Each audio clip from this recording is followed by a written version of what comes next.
भी देश व प्रदेश की प्रगति के लिए शिक्षा बेहद जरूरी है। छोटा सा राज्य हिमाचल देश में शिक्षा के क्षेत्र में 11वें नंबर पर आता है। कांग्रेस ने जब यहाँ पे सत्ता संभाली तो शिक्षा के क्षेत्र सहित विभिन्न क्षेत्रों में अलग अलग जो चुनौतियां हैं उनका उनको सामना करना पड़ा। अभी हम बात करने आए हैं शिक्षा मंत्री रोहित ठाकुर के साथ। उनसे हम जानेंगे कि चुनौतियां किस तरह की शिक्षा के क्षेत्र में उन्हें उनके सामने आ रही है, और साथ ही जानेंगे कि आने वाले दिनों में क्या योजनाएं वो बनाने जा रहे हैं ताकि जो आने वाला जो भविष्य है हमारा वो जो है उसका जो वो भविष्य है वो सफल वो अच्छा बन सके। सर, सबसे पहले सवाल यही कि सबसे ज्यादा जो है शिक्षा विभाग की अगर हम बात करें, ट्रांसफर पॉलिसी का एक बड़ा इशू रहता है, ट्रांसफर्स का बड़ा इशू रहता है। उसको लेके हर सरकार चाहती है कि ट्रांसफर पॉलिसी बनाई जाए, लेकिन अभी तक सफल कोई नहीं हो पाया। तो ऐसे में आप जान रहे हैं कि आने वाले दिनों में कोई ट्रांसफर पॉलिसी पे आप विचार कर रहे हैं और किस तरह की वो पॉलिसी होने वाली है? सबसे पहले मैडम, मैं जो आपने कुछ यहाँ पर फैक्ट्स लाए उसको भी ठीक करना चाहूंगा।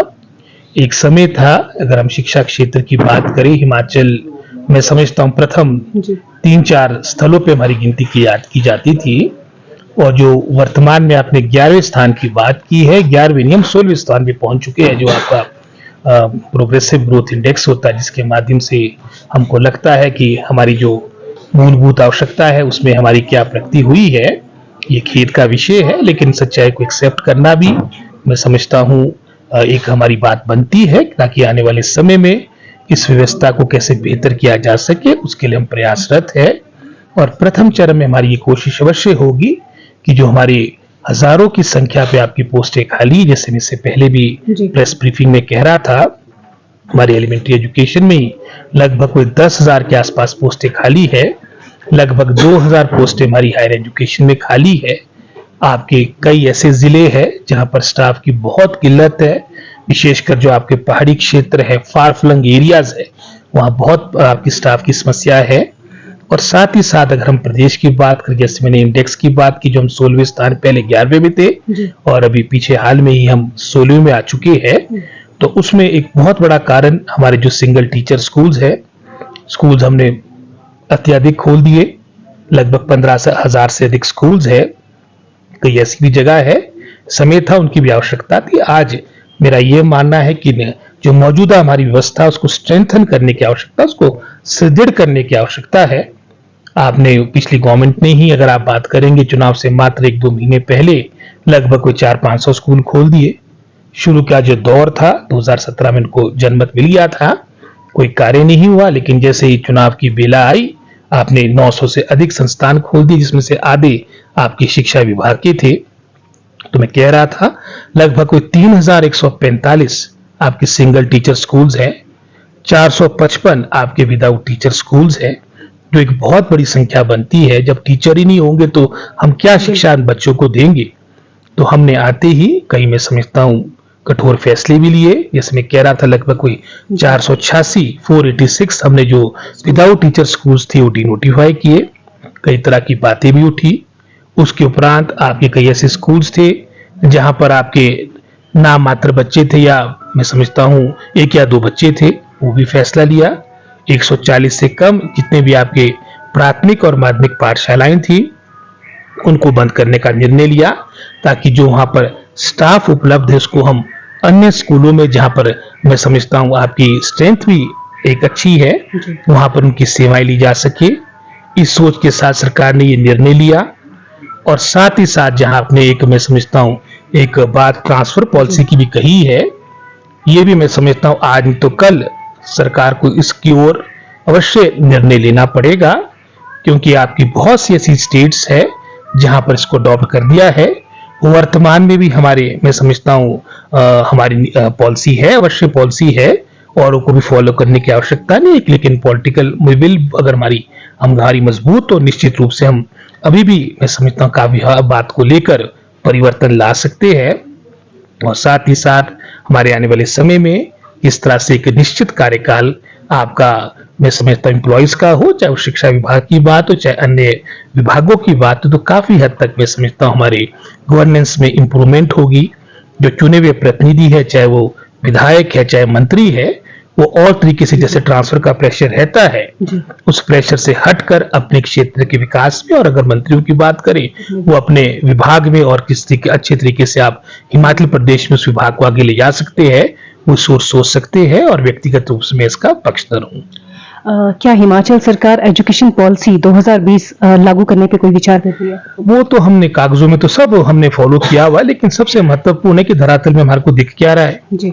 तो धरातल में तो वही मैंने जो आपको शुरू में आपको कुछ फिगर्स बता दिए हैं, और इस सोच के साथ ही मैं समझता हूँ वर्तमान में हम निर्णय ले रहे हैं। चाहे लगभग कुछ 6000 पोस्टें, जो आज तक का अपने आप में रिकॉर्ड है कि कैबिनेट से इतनी बड़ी संख्या से आपकी पोस्टें कभी स्वीकृत नहीं हुई, वो हमने सैंक्शन प्राप्त कर दी है।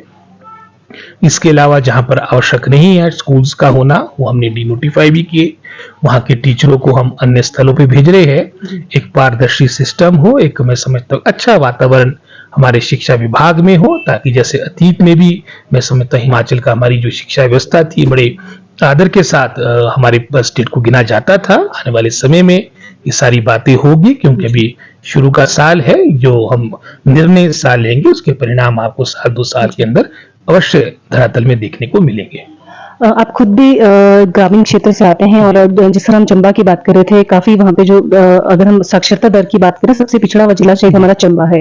तो ऐसे में आने वाले दिनों में क्या शिक्षा को लेकर, जो शिक्षा में गुणात्मक सुधार है उसको लेकर कोई नीतिगत फैसले आप लेने पे कोई विचार कर रहे हैं, और किस तरह के कुछ फैसले हो सकते हैं ताकि जो ग्रामीण क्षेत्र है उसमें खासतौर पर शिक्षा का जो स्तर है उसको सुधारा जा सके? अवश्य, जैसे आपने चंबा का एग्जाम्पल दे दिया, या सिरमौर की बात हो, चाहे कुल्लू जिला की बात हो, चाहे वो शिमला जिला का जो हमारा ऊपर का क्षेत्र है, चाहे हम रामपुर की बात करें, चौपाल रोड की बात करें, जुबल कोटखाई की बात करें, चाहे अपने हम ट्राइबल एरियाज की बात करें, ये बहुत बड़ी मैं समझता हूँ किल्लत है। मैंने आपको एग्जाम्पल दिया था टीजीटी की ही, अगर इन 4-5 जिलों की बात करें, लगभग 1500 पद आपके खाली है, इतने ही आपके पीजीटी के पद खाली है। तो जब बच्चों को यही नहीं पता होगा कि मैं समझता हूँ हमारे पास अगर पीछे कसर की भी रिपोर्ट आई थी, इसमें आपका जो 8वीं का बच्चा था, वो मैं समझता हूँ 3rd के जो आपके मैथ्स के प्रश्न थे उसका आप उत्तर नहीं दे पा रहे थे। जब टीचर ही उपलब्ध नहीं होंगे तो ये बातें स्वाभाविक है। आने वाले समय में जैसे ही नया चयन आयोग हमारा गठित होगा, मेरा पूरा प्रयास रहेगा कि प्राथमिकता के आधार पे हमारे जो ये शिक्षा विभाग के जो आपके कैबिनेट के द्वारा स्वीकृत जो पद है, इसकी आपकी नियुक्ति की प्रक्रिया प्रारंभ हो, ताकि जो ये रिक्त पड़े स्थल है ये भरे जा सके। जी, अभी देखने में आ रहा है कि कई स्कूल और कॉलेजेस ऐसे हैं जहां जो प्रिंसिपल जो स्थायी रूप से, कॉलेजेस की अगर हम ज्यादा बात करें तो रेगुलर प्रिंसिपल वहां पे नहीं है, और हम पहले बात करें कि टीचर्स की पहले बहुत कमी है हिमाचल में। तो आने वाले समय में ऐसा आप क्या करेंगे, किस तरह से, जैसे आपने बताया 6000 भर्तियां अभी आप करने जा रहे हैं, उसके अलावा क्या आपके कदम रहने वाले हैं ताकि जो ये भर्तियां हैं इनको जल्द किया जा सके और शिक्षा का जो स्तर है उसमें हिमाचल को ऊपर लाया जा सके? आपने कॉलेज का, महाविद्यालय का एक बहुत अच्छा उदाहरण दिया। वर्तमान में लगभग 150 के आसपास हमारे गवर्नमेंट डिग्री कॉलेजेस है, और लगभग 100 से अधिक आपके ऐसे कॉलेजेस थे जहां पर प्रिंसिपल नहीं थे, जहां पर रेगुलर आपके प्रिंसिपल्स नहीं थे। और ये आज की बात ही पिछले 6 वर्षों से नहीं थे, जहां हमने सरकार ने आते ये प्रयास किया, विभाग ने आते ये प्रयास किया कि हम अपनी जो डायरेक्ट रिक्रूटमेंट के माध्यम से जो पोस्टें भरनी है उसकी प्रक्रिया प्रारंभ की। इसके अलावा जो डिपार्टमेंटली हमारे पास विकल्प थे, उदाहरण के तौर पे बैच वाइज रिक्रूटमेंट की बात थी, वो भी हमने प्रारंभ की। उदाहरण के तौर पे जीबीटी का एक मुद्दा था, उसमें भी एक लंबी लड़ाई आपके कोर्ट में देखी होगी, जीबीटी वर्सेस बीएड वाला मैटर था। उस बात में न जाते हमारा प्रयास था कि किस तरह से हमारे जो खाली पड़े स्कूल है इनको भरा जाए। हमने जीबीटी की नियुक्तियां भी की। आपके प्रिंसिपल का उदाहरण मैं आपके समक्ष रखना चाहूंगा। 6 वर्षों से आपके पास 100 से ऊपर आपके पद खाली थे, और मैं इसको बताते हुए प्रसन्नता होती है कि लगभग 70 हमने प्रमोशन के माध्यम से 10 दिन पहले, 15 दिन पहले, 2 हफ्ते पहले ही लगभग 70 आपके रेगुलर प्रिंसिपल्स को हमने दुर्गम से दुर्गम क्षेत्र में, चाहे चंबा की बात थी, सिरमौर की बात थी, चाहे आपकी कबायली क्षेत्रों की बात थी, वहां पर रेगुलर प्रिंसिपल्स को भेजा है। आपके सीनियर सेकेंडरी स्कूल्स में भी वहां पर भी स्थायी प्रिंसिपल्स की प्रमोशन हुई, आपकी पीजीटी की प्रमोशन हुई, टीजीटी की प्रमोशन हुई, सीएनवी की नियुक्तियां हुई। लगभग 2,500-3 हजार पद हमने बैच वाइज और प्रमोशन के माध्यम से इस अवधि के दौरान भरे हैं। हालांकि मैं समझता हूं ये काफी नहीं है, लेकिन जो प्रयास हो सकता है डायरेक्ट रिक्रूटमेंट के अलावा वो सरकार और विभाग कार्य कर रहा है। जी। पिछली सरकार में आपने देखा एक ज्वलंत मुद्दा रहा था फीस को बढ़ोतरी को लेकर। लगातार जो अभिभावक थे, अगर हम स्कूल शिमला की बात करें, लगातार धरने प्रदर्शन कर रहे थे, लगातार कह रहे थे कि स्कूल मनमाने तरीके से जो है फीस बढ़ा देता है। तो इस पर कोई आप लगाम कसने जा रहे हैं? कुछ इस तरह का है कि जो स्कूल जो फीस बढ़ाते हैं उसमें अभिभावकों को भी कोई प्रॉब्लम ना हो और जो मैनेजमेंट है स्कूल का वो भी उस तरीके से काम कर सके। बाकी प्राइवेट स्कूल से संबंधित अलग से हमारा रेगुलेटरी कमीशन है जो इन बातों को देखता है, और व्यक्तिगत रूप से कोई हमारे संज्ञान में भी बात लाएगा तो अवश्य कार्रवाई होगी जिला स्तर पे भी। और विशेषकर जैसे मैंने अपनी बात कही, अगर कोई भी इस तरह का मामला हमारे संज्ञान में आएगा निश्चित रूप से हम कार्रवाई करेंगे, ताकि मैं समझता हूं एक सीमा तक बोझ पड़ना चाहिए। अगर सीमा से बाहर की बात होगी तो सरकार अवश्य इसमें हस्तक्षेप करेगी। जी, एक मैटर है इसमें कि स्कूल और कॉलेजेस में कुछ टीचर्स के खिलाफ मतलब अश्लील हरकतों के जो मामले थे वो संज्ञान में आए थे, और अब ये कहा जा रहा है कि जो कुछ मामले कोर्ट में हैं, लेकिन कुछ के जो है जो सस्पेंशन थी उनको कैंसिल करके रूटीन की जो टीचिंग है वो उनको दे दी गई है। क्या ऐसा है? हमारे समय का तो कोई ऐसा मामला नहीं है, और इस बात को लेकर सरकार विभाग की जीरो टॉलरेंस रहेगी। जो कोई भी व्यक्ति इस तरह के मैं समझता हूँ आचरण में पाया जाएगा उसके खिलाफ सख्त कार्रवाई होगी। जी, एक स्मार्ट वर्दी का एक इशू रहता है। आप बोल रहे हो कि स्मार्ट वर्दी आएगी, उसको आपने डिजाइन वगैरह जो था वो सब कुछ अप्रूव भी हो चुका है, तो वो आने वाले कितना समय आपको लग सकता है? स्मार्ट वर्दी कितने समय में दी जा सकती है? अभी मैडम वर्तमान में तो जो हमारी वर्दियां दी जा रही है वो 8वीं क्लास तक दी जा रही है, और भविष्य हमारा प्रयास होगा। जैसे पहले भी मैं समझता हूँ ये 12वीं तक की वर्दी सबको दी जाती थी, क्योंकि वर्तमान की वित्तीय परिस्थितियां इससे छुपी नहीं, और ऊपर से इस त्रासदी के दौरान जो ये डिजास्टर आया, नेचुरल डिजास्टर आया है, इसमें भी लगभग कोई 9,000 करोड़ का तो हमारा रिपोर्टेड नुकसान है, और अभी 1 महीना और है आपका मानसून का, काफी क्षति हुई है। जैसे हमारी मैं समझता हूँ वित्तीय स्थिति सुधरेगी तो निश्चित रूप से हम हर बच्चे को वर्दी मिले, ये सरकार और विभाग का प्रयास रहेगा। जी, आपने अभी नुकसान की बात की, तो ऑल ओवर हिमाचल में अगर हम बात करें स्कूल्स की, क्योंकि कई जगह हमने देखा स्कूल की इमारतें रहेगी, कई जगह आंशिक रूप से नुकसान पहुंचा है। कितना नुकसान शिक्षा के जो ये स्कूल्स हैं उनको पहुंचा है? जैसे मैंने कहा लगभग 9,000 करोड़ के आसपास की क्षति पूरे प्रदेश की हुई। सर्वाधिक आपकी पीडब्ल्यूडी डिपार्टमेंट की लगभग कोई 3,000 करोड़ की क्षति हुई, फॉलोड बाय आईपीएच यानी जल शक्ति विभाग भी 2,000 करोड़ के आसपास पहुंचा है। हमारे शिक्षा विभाग की भी लगभग कोई 117 करोड़ के आसपास की क्षति हुई है, और मैंने विभाग को कहा है कि जो रिपेयर मेंटेनेंस के माध्यम से जो हमारे पास लमसम पैसा होता है उसके माध्यम से रिपेयर मेंटेनेंस हो उन बिल्डिंग्स की जो आंशिक रूप से प्रभावित हुई है, और जहां ज्यादा नुकसान हुआ है आने वाले वित्तीय वर्ष में 2024-25 में उसका बजटरी प्रोविजन किया जाएगा।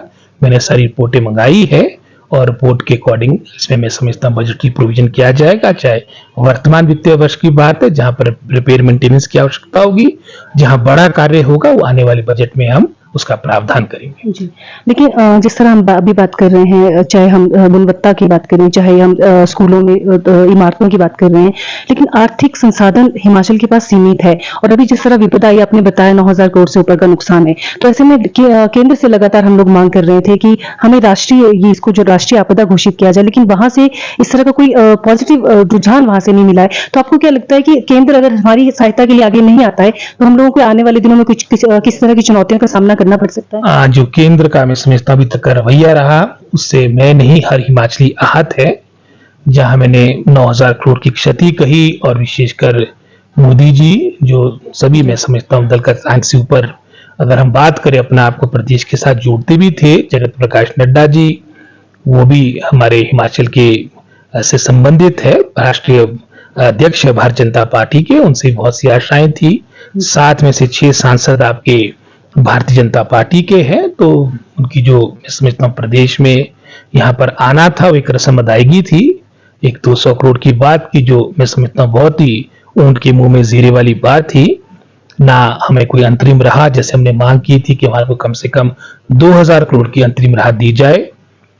साथ ही साथ जिस तरह से आपके उत्तराखंड में और गुजरात में जब त्रासदी आई थी उस तरीके से हिमाचल प्रदेश की भी मदद होती, और साथ ही साथ मैं समझता हूं राष्ट्रीय आपदा प्रदेश की घोषित की जाती। लेकिन कहीं ना कहीं इन बातों को लेकर केंद्र सरकार की सोच में अभाव रहा है, और ये मैं नहीं कह रहा या कि कांग्रेस का आदमी नहीं कह रहा, हर हिमाचली कह रहा है।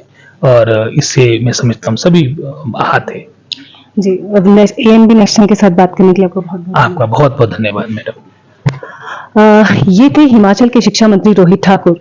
आपने देखा महज 8 महीने का कार्यकाल कांग्रेस को सत्ता संभाले यहाँ पे हुआ है और उस 8 महीने के कार्यकाल में योजनाएं बहुत बनाई है। अभी हमने बातचीत की तो आपने जाना कि ट्रांसफर पॉलिसी से लेके एजुकेशन पॉलिसी से लेके जो शिक्षा, क्योंकि शिक्षा के स्तर में जो गिरावट थी वो मेन कारण जो था वो शिक्षकों की कमी बताया जा रहा था, तो उसको लेके जो है सरकार त्वरित एक्शन यहाँ पे ले रही है और ये जो एक्शन अभी ले रही है वो आने वाले भविष्य में बताएगा कि हिमाचल की जो गुणात्मक शिक्षा है उसमें और जो शिक्षा का स्तर है, जिस तरह शिक्षा मंत्री ने बताया कि हम 16वें स्थान पे पहुंच गए हैं, उसको हम कितना ऊपर ले जा पाएंगे ये आने वाले भविष्य में समय बता पाएगा।